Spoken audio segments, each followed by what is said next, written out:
Words at War, The Last Days of Sevastopol.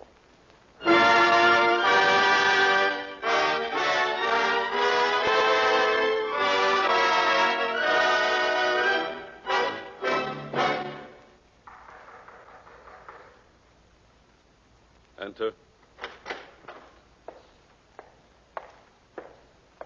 You're the chief of naval officers here? Yes? My name is Boris Voitikov. I'm a newspaper correspondent for Pravda in Moscow. Here are my documents. So? I request passage on a destroyer to Sevastopol. Sevastopol? Impossible. Visits to Sevastopol have been prohibited since yesterday. By whose order? The Admiralty's. Where is the Admiralty? At Sevastopol. Look here, this is senseless. I must get to Sevastopol. Can you alone do the work of 5 divisions of troops? No, of course not. Then there's nothing for you to do in Sevastopol. Now listen to me, comrade. If you don't let me go, I shall report to the Pravda editorial office that you personally, without the sanction of the Admiralty, prevented me from describing what is happening in Sevastopol. Very well, Comrade Voitikov, if you insist. I do insist. Very well, follow me.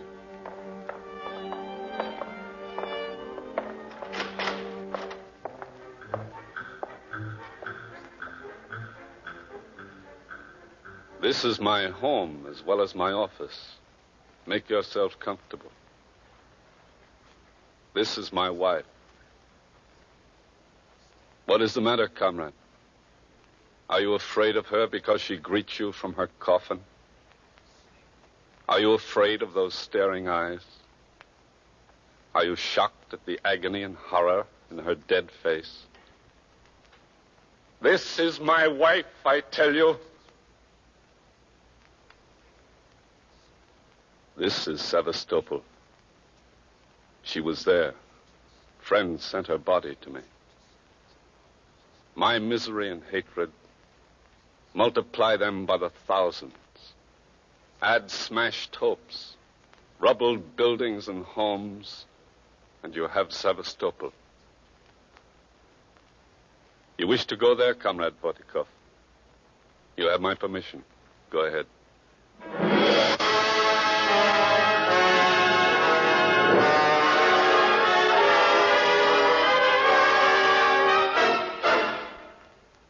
These are Words at War.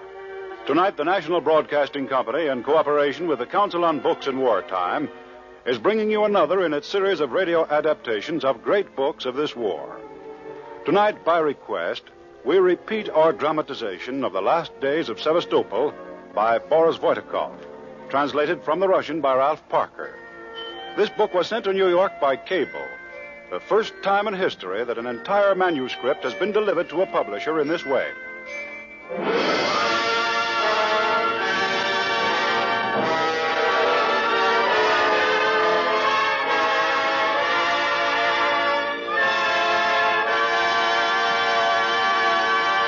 The last days of Sevastopol, which fell to the Nazis July 1st, 1942.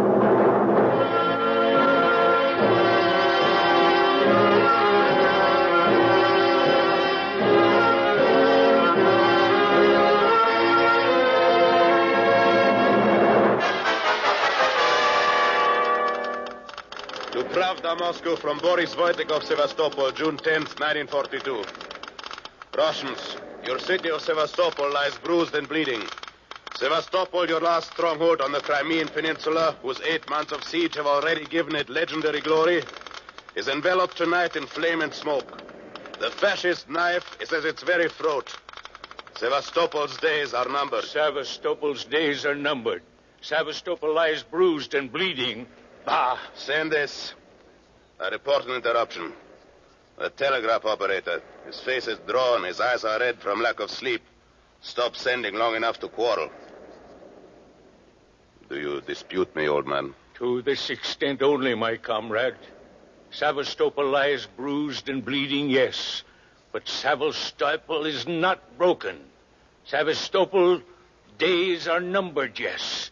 But in those days, comrade, you shall see, hear, and perhaps survive happenings which will surpass in valor and endurance Anything your imagination can picture. I have no use for prophecies, old man. No for imagination. My job is to report what I see and hear. Get on with your sending. High in the sky, as I send you this message, hundreds of beams from searchlights, Russian and German, cross in an air duel. A plane is caught by them. Slips and turns wildly, but in vain. Like a streaming torch belching sparks, it sweeps down through the smoke pall overhanging the darkened harbor. A long, loud explosion as it crashes far away. One wonders, is this symbolic of what lies in store for Sevastopol? No, Sevastopol will never be taken by the fascists. That would be the trade school just around the corner from us. Where's my list? Here it is. 47 minus 1 leaves 46. 46 what, old man? 46 buildings left standing in Sevastopol.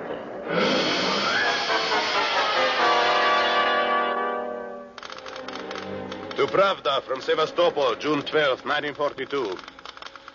There are few streets left in Sevastopol not filled with rubble, dust, smashed brick, and broken concrete.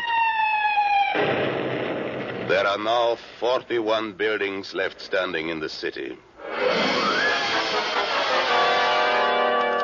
Sevastopol, June 15th, 1942. The German loudspeakers announce that this is our last day. Surrender, they say, or die. Nobody pays any attention. The Luftwaffe has divided the city into sections for bombing. They are systematic, these Germans. Section by section, they have reduced all but 38 buildings. But life goes on in Sevastopol. My little boy. My little boy, I must find them. I must. There is no little boy here, woman. No. They've taken him away on the stretcher. I'm looking for his legs. My little boy. My little boy. Life goes on in Sevastopol.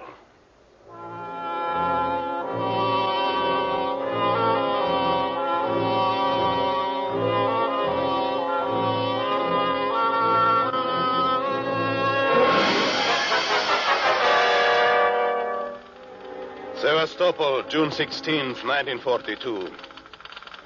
There are 33 buildings left in the city, but life and the fight goes on. The Germans announce this is Sevastopol's last day. I stand by a water vat.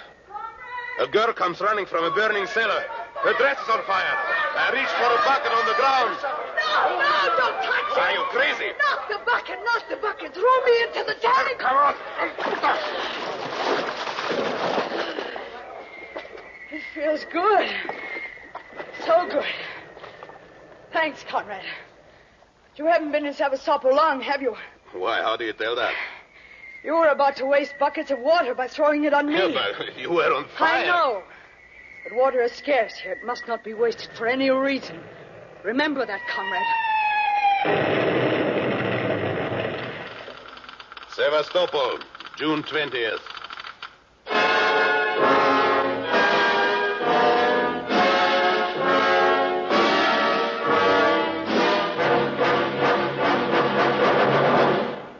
The Nazi loudspeakers boast that we can't last beyond today.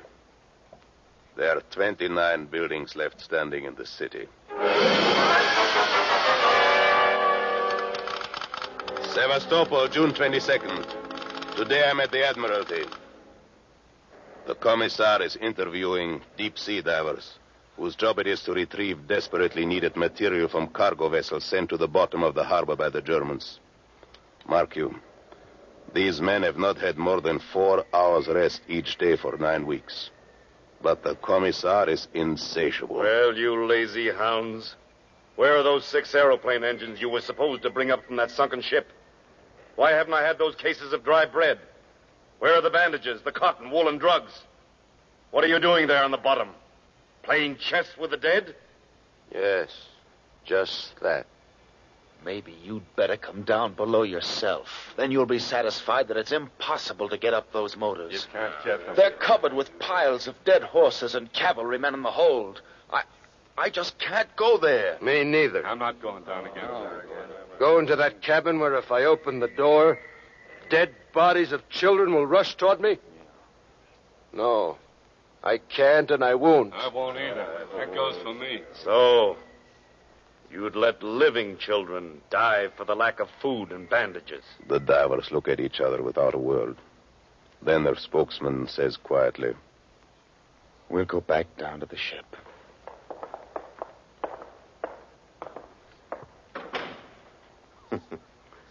Did you hear the loudspeaker in the German lines today, Wojtikow? Did you hear it bellow that the spirit of resistance is dead in Sevastopol?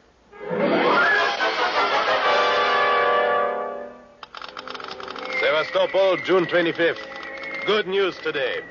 Ammunition was low yesterday. Looked like the end. But last night some ships arrived, loaded down with several days' supply of shells and powder. But the Germans know it too.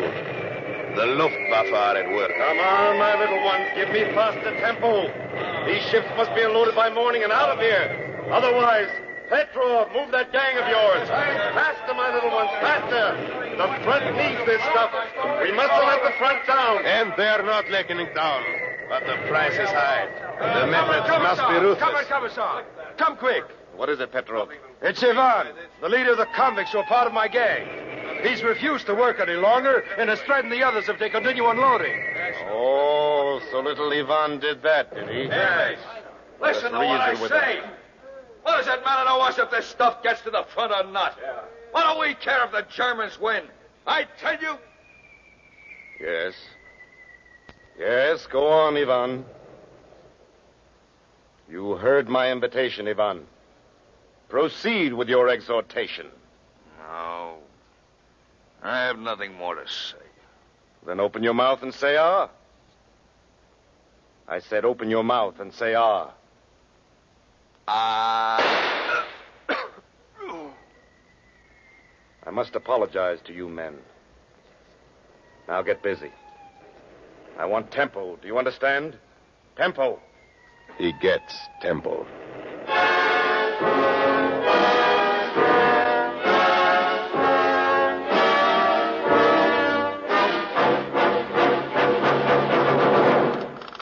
Sevastopol, June 26. Today there is a lull. Only the Nazi loudspeakers break the unaccustomed silence to tell us we are beaten. That tomorrow they will be in the city. Last night the Luftwaffe came again. Today the number of standing buildings is 13. And now there is a hush over Sevastopol. The day is dazzlingly bright and hot. I sit on the beach to rest.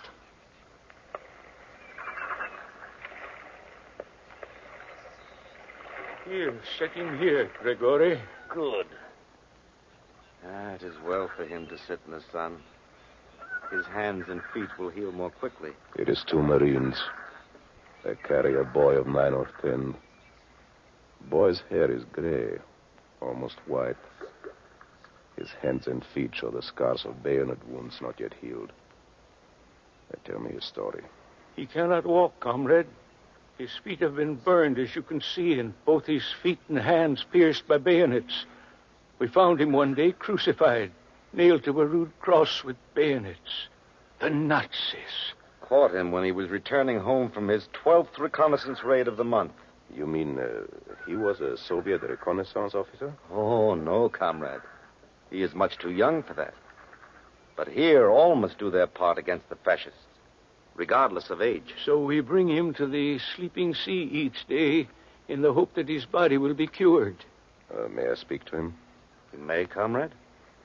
But it took us many weeks to piece his story together.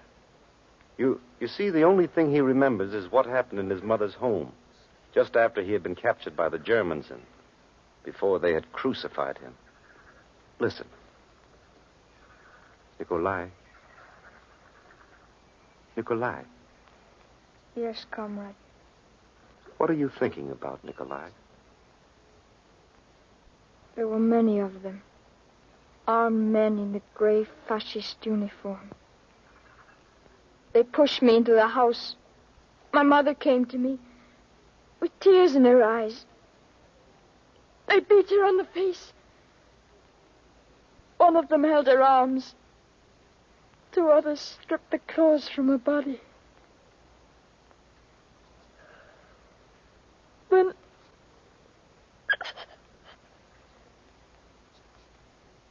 When they had finished, I ran to my mother's side. I kissed her face. I told her I loved her. And what did your mother say, Nikolai? Nothing. My mother was dead.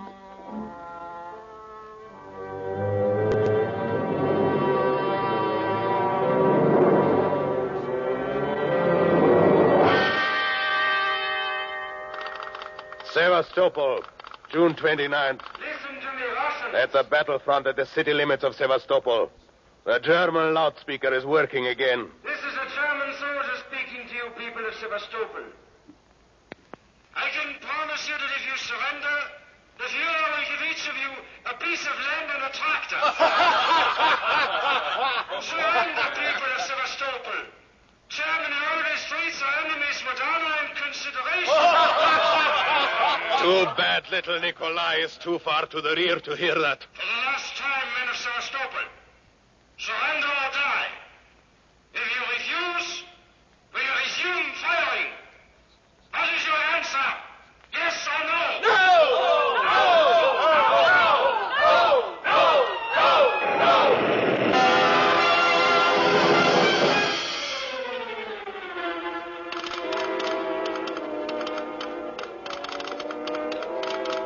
Sevastopol, June 30th, 1942. All is quiet again on the front. And time now for a picture of a sector headquarters on that front. I am surprised at the thought of the commander of one of the most vital positions defending Sevastopol snoring his brains out. As I enter the dugout cautiously, I see a soldier. Hello, I am the correspondent. I am the correspondent the chief was expecting. Yes. You must wait. The chief is sleeping. Sit by the door there. I sit by the door and watch a strange tableau. A military doctor addresses a soldier who is just getting down from a truck. Hello there, beautiful. Oh, if you're doing nothing tonight, maybe we can find a nice spot to be together. You're talking to me, Captain. Well, of course I am. You're a woman, aren't you? Even though you are dirty enough to be a soldier. I am a soldier. If I'd been only a woman, I wouldn't have said a word to you. Oh, is that so? Why, then, since you are in a soldier's uniform, have you no cap? My cap? I left it on my husband's grave. Oh, my poor child. Forgive me. Here, take my cap. I'll pick up one on my rounds. He places his cap on her head, and she hobbles down into the chief's dugout. May I report? No need to. Go and have your cry. Tears spoil a woman's eyes. It's difficult to revenge with bad eyes. Go, Olga. The battle that will decide Sevastopol's fate will soon begin. Correspondent of Pravda. Remember her, comrade. A sapper. She lays mines. Before the war, she was a concert pianist. Thousands of Germans have been killed by the minefields she's laid. Yesterday, she mined the pass they'd chosen for their attack. She worked with her husband. He was mortally wounded. She dragged him out of danger, killing 15 Germans on her way. She dug a grave for her husband. Buried him. You ought to write a story about it. Maybe you'd better not. People wouldn't believe it. Excuse me.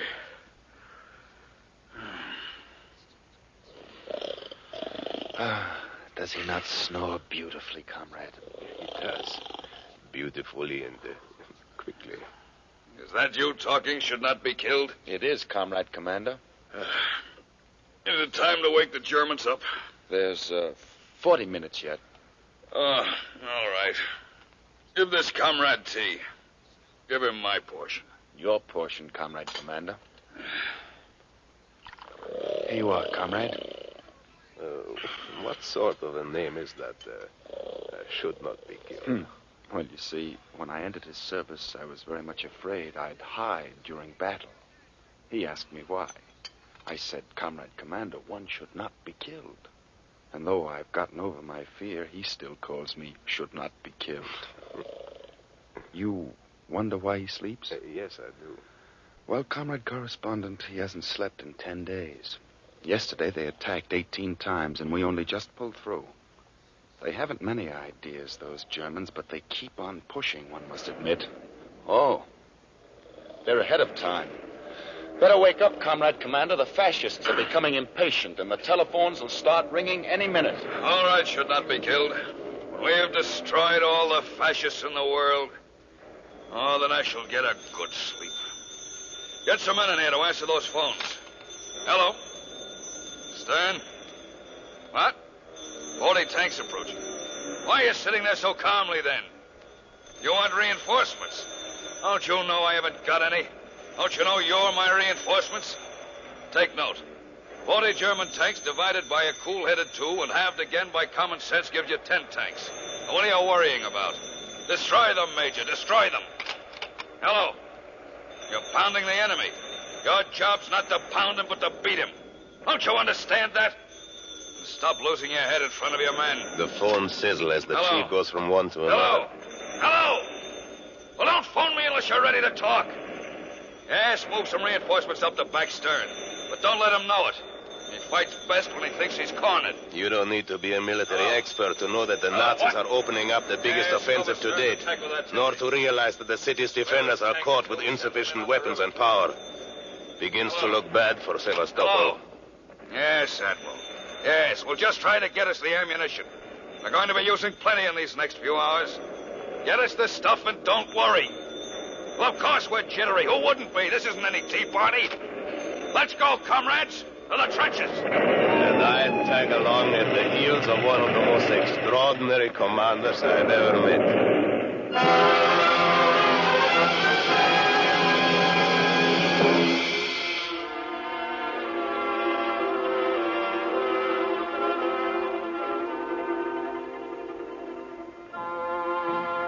The final battle for Sevastopol is about to begin. As soon as the artillery duel is over.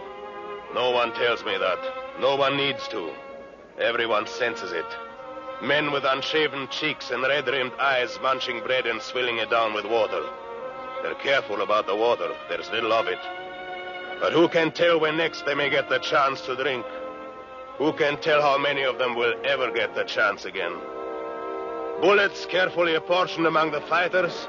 Just a few rounds for each man. Machine gunners take practice aim along the barrels without using precious ammunition. And then the artillery hushes its angry voice, and a strange sound reaches our ears. You hear that? Yes, Chief. What is it? It's the Romanians praying, and very helpful to us. We know that as soon as they've finished, the Axis attack will begin. Ready, fellow Russians. 0 more. Here come the fascists.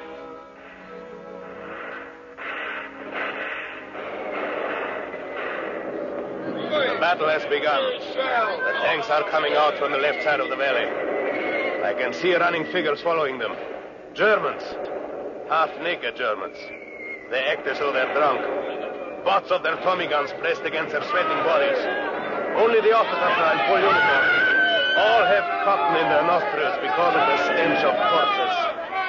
The enemy advances in solid waves. Quicker and quicker the tanks come on. The big rifles open up now at the chief's orders. The armor breakers advance. Everything is enveloped in smoke. Nothing is visible. The German tanks break through, and several of our batteries have been silenced by direct hits.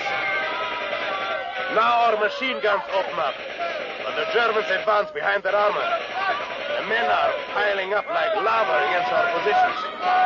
Thousands of men cursing and praying as they wield rifle butts against human groins, rip bodies with cold bayonets. Now, low overhead, the Luftwaffe comes into play, scraping the life out of Russian patriots. Our planes are outnumbered 8 or 9 to 1. The Nazi planes operate almost unpolished. Machine guns on the right flank. Open up. Off to my right, the chief and his staff desperately bark orders. Beyond them, still further, an indescribable hand-to-hand battle. The German long-range artillery and monster mortars are now in action. Ours are knocked out by the Luftwaffe. Night has long since fallen, but night cannot wipe away the smell of fresh spilled blood. Night cannot cover the cries of anguish and pain that rise from the wounded. Night only makes more horrible the pools of gore which everywhere beset one's path. Sector by sector, the dive bombers blast at us. The enemy's infantry and tanks extend their menacing concentration. Everything indicates the imminence of a breakthrough. Having driven that awful wedge, if they can muster enough force to break our stubbornness in about 20 minutes of fighting, they can reach the road leading to Sevastopol.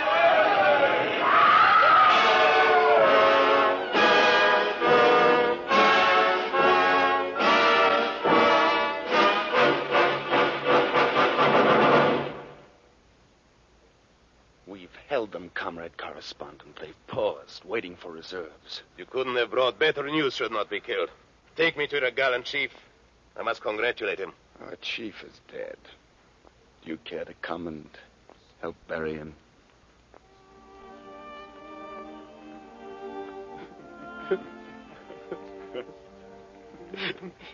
Beside a smashed gun lies the commander, enjoying at last the long sleep he had so much desired. There is blood on him. His men kneel beside him, some of them cry. And they carry him to his dugout. They press their jerseys to his wounds, that they may carry the blood of their beloved leader on their clothes. Then should not be killed places his cap on his chief's breast and says, "Give what you can, men. We'll pay for a tank as a memorial. Do you understand?" Yes. There is not a dry eye in the place. And then the commander snores and wakes up and... What's that? Payday already? Get me a sergeant and the major, quickly. The major comes and gets a dressing down from the chief. Seems he hadn't directed his end of the battle the way he should have. The surgeon can't be found, but the girl soldier Olga arrives. She examines the chief and says, "Your leg will have to come off, Comrade Commander." Ah. Can it be done tomorrow? Yes. I think it can wait till tomorrow. Good. Should not be killed. You will please call me in time for my operation in the morning.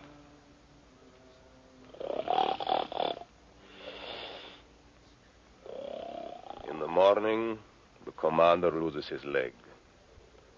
A member of the military Soviet arrives and bestows not a tongue lashing, but a decoration on the major. And the Germans resume their attacks on doomed Sevastopol. There is not one building left standing in the city. It is July 1st, 1942.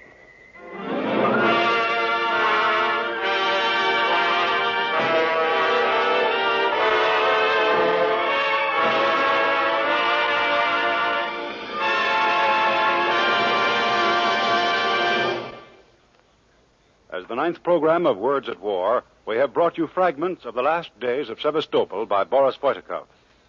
This is a repetition of a broadcast previously heard on this series. The radio adaptation was by Richard McDonough of the NBC script staff. On Saturday evening at 8:30 Eastern Wartime, Words at War will bring you Malta Spitfire by Flying Officer George Burling. Next week and thereafter, Words at War will be heard only on Thursday evenings at this time. Next week, Burma Surgeon by Dr. Gordon S. Seagrave.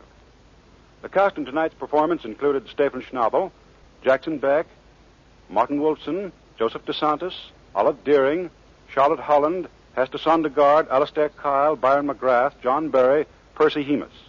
The original music was composed and conducted by Frank Black. The production was directed by Joseph Losey. Words at War is presented in cooperation with the Council on Books in Wartime by the National Broadcasting Company and the independent radio stations affiliated with the NBC network. This program came to you from New York. This is the National Broadcasting Company.